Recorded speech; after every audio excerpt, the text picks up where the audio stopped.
اکثر مفسرین محدثین کا یہی قول ہے، کیونکہ بعض لوگ کہتے ہیں صبح کے ٹائم آئے تھے، صبح کے ٹائم نہیں، ظہر کے ٹائم مدینہ منورہ پہنچے۔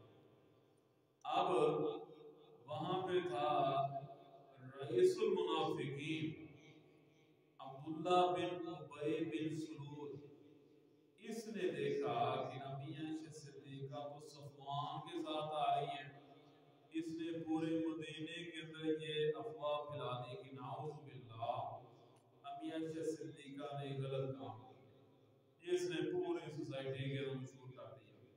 امی عائشہ صدیقہ کو بھی نہیں پتا، آپ علیہ السلام کو نہیں پتا، بڑے بڑے صحابہ کرام کو نہیں پتا، لیکن مدینے کے اندر یہ بات پھیل چکی تھی۔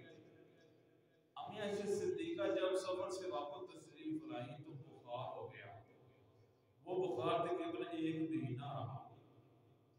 اب بیماری کی کنڈیشن میں تھی، کوئی پتہ نہیں، مدینے کے اندر عروج پہ ہیں الزامات، ہر دوسرا شخص گفتگو کر رہا ہے۔ ایک دن آپ علیہ السلام کو پتہ چلا، پریشان ہو گئے کہ میرے گھر کے حوالے سے سوسائٹی میں یہ باتیں مشہور ہیں، آپ تشریف لائے تو بات نہیں فرمائی، اور امی عائشہ صدیقہ سے پوچھا تمہاری طبیعت کیسی ہے؟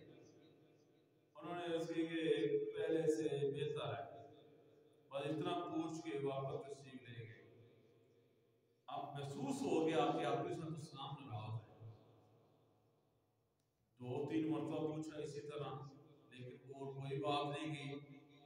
امی عائشہ صدیقہ رضی اللہ عنہا نے عرض کی کہ یا رسول اللہ علیہ السلام اگر آپ کی اجازت ہو تو میں اپنے والد صاحب گھر چلی جاؤں۔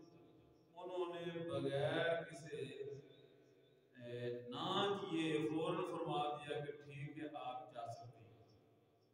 پھر تھوڑی سی پریشانی ہوئی کہ روکنا چاہیے تھا، لیکن مجھے روکا نہیں گیا۔ خیر آپ اپنے والد صاحب حضرت ابوبکر صدیق رضی اللہ عنہ ان کے گھر پہنچ گئی۔ وہاں جا کے پتا چلا کہ مدینے میں کیا چل رہا ہے، ہم اور پریشان ہو گئے۔ اسی کنڈیشن میں آپ علیہ السلام تشریف لائے، منبر رسول علیہ السلام پہ آپ نے خطبہ ارشاد فرمایا۔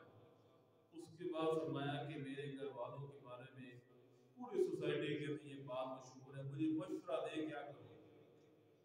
ابوبکر صدیق رضی اللہ عنہ سے مشورہ نے لیا کیونکہ وہ تو